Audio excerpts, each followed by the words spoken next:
Good morning everyone. Shrimati Mauri Devi Tapadia Kanya Mahavidyalaya के YouTube channel पर आपका हार्दिक अभिनंदन एवं स्वागत करता हूं। जैसा कि आपको विदित है कि जो स्नातक के पाठ्यक्रम में गांधी जीवन और दर्शन जो पार्ट स्नातक का जो पार्ट फर्स्ट ईयर है उसमें ये अनिवार्य कंपलसरी सब्जेक्ट है और इसको उत्तीर्ण करना अनिवार्य है। गांधी जीवन और दर्शन, इसमें life and philosophy of Gandhi है, ये एक अनिवार्य विषय है और हम हमारी इस क्लास में गांधी जी के बारे में है वो अध्ययन करेंगे। इसमें मैं आपको इस पेपर के बारे में बता देता हूँ कि इसमें जो ये अपना गांधी जीवन और दर्शन है इसमें 5 यूनिट है और इसमें जो पहली यूनिट है इसमें गांधी का जीवन परिचय, गांधी जी के जीवन की प्रेरक घटनाएं। पहला जो फर्स्ट यूनिट है, इस फर्स्ट यूनिट में गांधी जी का जीवन परिचय और गांधी जी से संबंधित उनके जीवन की प्रेरक घटनाएं। जो यूनिट सेकंड है उसमें गांधी जी के राजनीतिक विचार, गांधी जी के राजनीतिक विचार क्या है, गांधी जी के आध्यात्मिक विचार क्या है, गांधी जी के धर्म से संबंधित विचार क्या है, ये बातें हैं। तो फर्स्ट यूनिट है वो जो हिस्ट्री व्याख्याता चंद्र प्रकाश गुर्जर है वो फर्स्ट यूनिट है, उसका आपको अध्यापन करा रहे हैं, उनका वीडियो आ जाएगा। और जो सेकंड यूनिट है, दूसरी यूनिट है, इसमें आपको इसका अध्यापन मैं करा रहा हूँ। इसमें हम गांधी के राजनीतिक विचार, आध्यात्मिक विचार और धर्म से संबंधित विचार इसका अध्ययन करेंगे। ये हमारी जो बुक है गांधी जीवन और दर्शन, life and philosophy of Gandhi, ये वो आपका अनिवार्य पेपर है और इसमें आपके 5 यूनिट है। कितनी यूनिट है? 5 यूनिट है और हर यूनिट से इसमें बहुविकल्पी, ठीक है, अभय सदय टाइप है वो क्वेश्चन आएंगे और एक यूनिट में से 10 क्वेश्चन आएंगे। तो 5 यूनिट में से कितने क्वेश्चन आएंगे?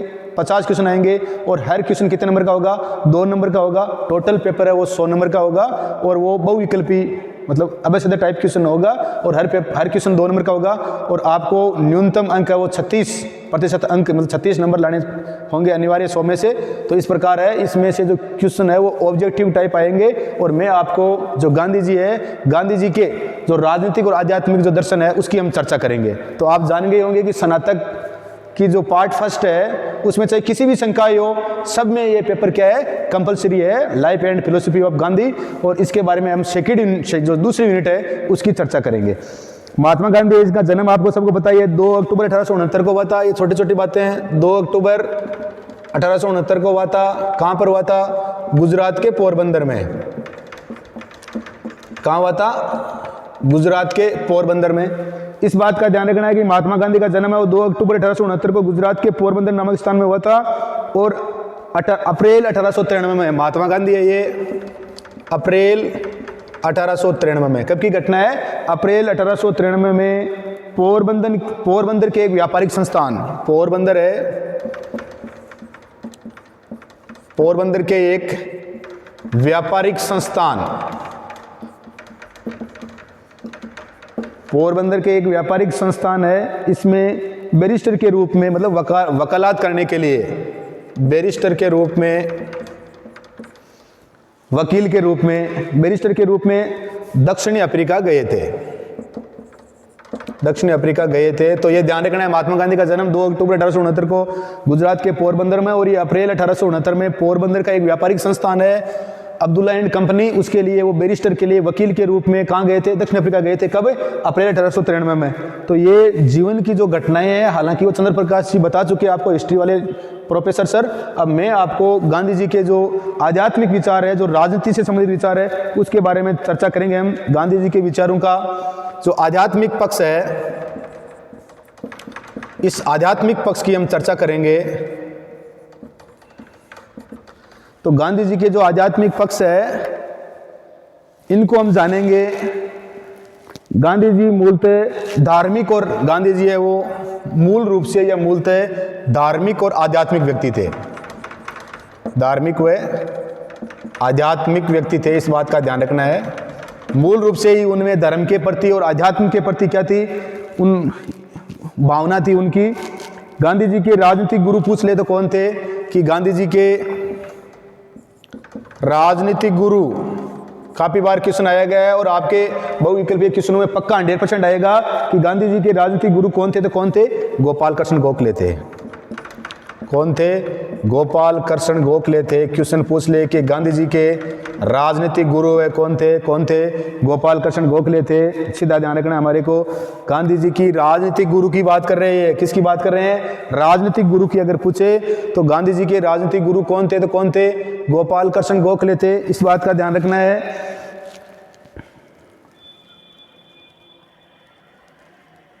और गोपाल कृष्ण गोखले ने राजनीति को नैतिकता, गोपाल कृष्ण गोखले जो गांधी जी के राजनीतिक गुरु थे, उन्होंने राजनीति को नैतिकता व सेवा का क्षेत्र माना। तो गोपाल कृष्ण गोखले गांधी जी के राजनीतिक गुरु थे और गोखले ने राजनीति को क्या माना? नैतिकता और सेवा का क्षेत्र माना। इसलिए उन्हें संतों में राजनेता और राजनेता में संत कहा गया है।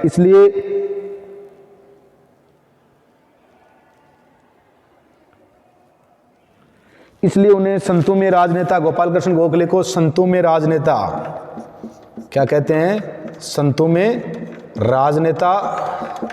संतों में राजनेता या राजनेताओं में, संतों में राजनेता या राजनेताओं में क्या कहा गया है? संत कहा गया है। तो हमारे को यहाँ ध्यान रखना है, गांधी जी का जो धार्मिक और आध्यात्मिक पक्ष है, इसमें गोपाल कृष्ण गोखले और गांधी जी के क्या थे? राजनीतिक गुरु थे। इस बात का ध्यान रखना है। गांधी के विचारों का मूल के अंदर, महात्मा गांधी के विचारों का मूल के अंदर क्या है? सत्य व अहिंसा है। सत्य व अहिंसा। अगर पूछ ले कि महात्मा गांधी इनके विचारों का मूल के अंदर क्या है, तो क्या है? सत्य व अहिंसा है। अब सीधा में सीधा पूछेंगे महात्मा गांधी के विचारों का मूल के अंदर क्या है, तो महात्मा गांधी के विचारों का मूल के अंदर क्या है? सत्य और अहिंसा है। इस बात का ध्यान रखना है। गांधी जी ने सत्य एवं अहिंसा के नियमों को सार्वजनिक एवं राजनीतिक जीवन में, गांधी जी ने इन सत्य और अहिंसा के नियमों को अपने सार्वजनिक व राजनीतिक जीवन में क्या किया? व्यक्त किया। तो इस बात का ध्यान रखना है। गांधी जी है, महात्मा गांधी के जो विचार है या मूल केंद्र है वो क्या है? सत्य और अहिंसा है। और गांधी जी ने सत्य एवं अहिंसा के नियमों को सार्वजनिक एवं राजनीतिक जीवन में प्रयुक्त किया। गांधी जी पूर्ण रूप से क्या थे? नैतिकवादी थे। क्या थे? नैतिकवादी।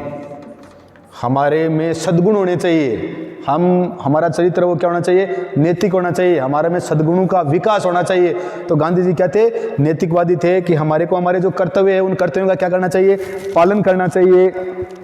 गांधी जी ने साध्य एवं साधन दोनों की पवित्रता पर, गांधी जी ने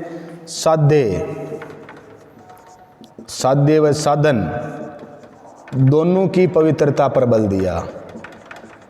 इस बात का ध्यान रखना है। क्वेश्चन पूछ ले कि गांधी जी ने है वो किन पे बल दिया, किन की पवित्रता पे बल दिया, तो ध्यान रखना है साध्य व साधन। साध्य का मतलब होता है लक्ष्य।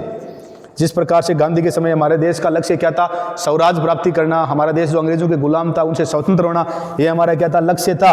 और साधन, उस साधन तक स्वराज्य प्राप्त करने के लिए हम जिन साधनों का, जिन वस्तुओं का प्रयोग करते हैं वो भी क्या होने चाहिए? पवित्र होने चाहिए। जबकि बाल गंगाधर तिलक है, उन्होंने कहा कि हमारा साध्य है वो क्या होना चाहिए? लक्ष्य है वो पवित्र होना चाहिए। जबकि साधन चाहे भले ही क्या हो, अपवित्र हो, परंतु महात्मा गांधी कहते हैं कि हमारा स्वराज्य हमारा लक्ष्य है, हमारे देश को स्वतंत्र करना है और इसके लिए हमारे को साधन भी क्या करने चाहिए? साधन भी पवित्र है, उनका ही प्रयोग करना चाहिए। इसलिए इन्होंने सत्य और अहिंसा है इसको अपने राजनीतिक जीवन में, अपने सार्वजनिक जीवन में सत्य और अहिंसा से ही इन्होंने क्या की थी? इसकी शुरुआत की थी। तो इस बात का ध्यान रखना, ये नैतिकवादी थे और इन्होंने साध्य और साधन दोनों की पवित्रता पर बल दिया। और साध्य का मतलब लक्ष्य होता है और साधन का मतलब हम जिस हमारे लक्ष्य को प्राप्त करने के लिए जिन वस्तुओं का प्रयोग करते हैं उन्हें क्या कहते हैं? साधन कहते हैं। तो दोनों की पवित्रता पर इन्होंने बल दिया क्योंकि ये क्या थे?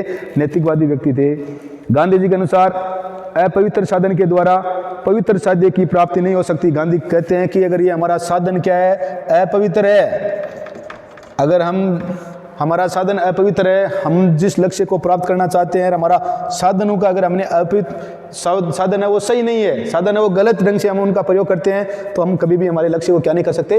प्राप्त नहीं कर सकते। ये बात महात्मा गांधी कह रहे हैं। गांधी जी कह रहे हैं कि अपवित्र साधन के द्वारा पवित्र साध्य की प्राप्ति नहीं हो सकती। गांधी जी मूलतः एक आदर्शवादी व्यक्ति थे। गांधी जी क्या थे? आदर्शवादी व्यक्ति थे। आदर्शवादी व्यक्ति थे। आदर्शवादी व्यक्ति गांधी जी और इनका आदर्शवाद क्या था, व्यवहारिक भी था। गांधी जी का आदर्शवाद वो क्या था, व्यवहारिक था। ये नहीं कि वो सिर्फ आदर्शवाद उपदेश देते थे कि हमारे को ऐसे सत्य बोलना चाहिए, हमारे को देश के जो स्वतंत्रता, देश को स्वराज्य है वो देश को स्वतंत्र कराना है, और देश के स्वतंत्र कराने के लिए हमारे को जो साधन है, साधन हम बोलते तो थे कि पवित्रता का प्रयोग करना चाहिए, और अगर नहीं करे तो गाने कहने का मतलब है ये जैसा आदर्शवादी थे, जैसा बोलते थे, व्यवहार में वैसा करते थे, और इन्होंने सत्य और अहिंसा का, शांति का इनका क्या किया, पालन किया। तो इस बातों का ध्यान रखना है। इनका आदर्शवाद और व्यवहारिक था, इन्होंने जैसा कहा वैसा स्वयं ने किया। ऐसा ही नहीं कि सिर्फ उपदेश ही दिए थे, महात्मा गांधी ने जैसा कहा था वैसा इन्होंने क्या किया भी था। इस बात का ध्यान रखना है। सत्य और अहिंसा का सार्वजनिक जीवन में प्रयोग, सत्य और अहिंसा इनका गांधी जी ने सार्वजनिक जीवन में इसमें क्या किया, प्रयोग किया। इसलिए क्या थे, आदर्शवादी, व्यवहारिक थे। इन्होंने जैसा कहा वैसा किया। नकारात्मक रूप में अहिंसा का अर्थ है किसी की हत्या न करना, अहिंसा का अर्थ होता है किसी की हत्या न करना, तथा सकारात्मक अर्थ में अहिंसा का अर्थ होता है प्राणी मात्र से प्रेम करना। नकारात्मक का मतलब तो होता है अहिंसा का किसी की हत्या नहीं करना, और सकारात्मक का अर्थ ये होता है कि जो प्राणी मात्र है, जो जीव मात्र है, उसके प्रति दया रखनी है, उससे क्या करना है, प्रेम करना है। गांधी जी के अनुसार अहिंसा है वो मनसा, वाचा और कर्मणा। गांधी जी कह रहे हैं कि अहिंसा है वो मन से, वचन से और कर्म से होनी चाहिए। कहने का मतलब महात्मा गांधी जी कहते हैं कि हमारे को मन में भी किसी के प्रति हिंसा की नहीं सोचनी चाहिए। मन में हम सोचते हैं कि मैं उसका ऐसा कर दूं, उसका ऐसा हो जाए, ये गलत है। वचन, किसी को वचन नहीं करना है कि आपका ऐसा हो जाएगा, मैं आपका ऐसा कर दूंगा, और वचन और कर्म से कि हम अपन ने कर ही दिया। तो महात्मा गांधी की जो अहिंसा है वो मन से, वचन से और कर्म से, तीनों से इन बात का ध्यान रखना है। तो आज हमने गांधी जी का जो ये आध्यात्मिक पक्ष है इसके बारे में जाना, और गांधी जी का जो आध्यात्मिक, धार्मिक और आध्यात्मिक विचार है, इनके राजनीतिक जो गुरु है, इन्होंने जो नैतिकता और सेवा की बातें की है, इस सत्य और अहिंसा को इन्होंने सार्वजनिक जीवन में जो उतारा है, इन सब बातों का अध्ययन किया, और यहाँ से जो भी पॉजिटिव टाइप क्वेश्चन बनते हैं पूरी आने की संभावना है। और वीडियो को लाइक, शेयर और सब्सक्राइब कर देना। जय हिंद, जय भारत।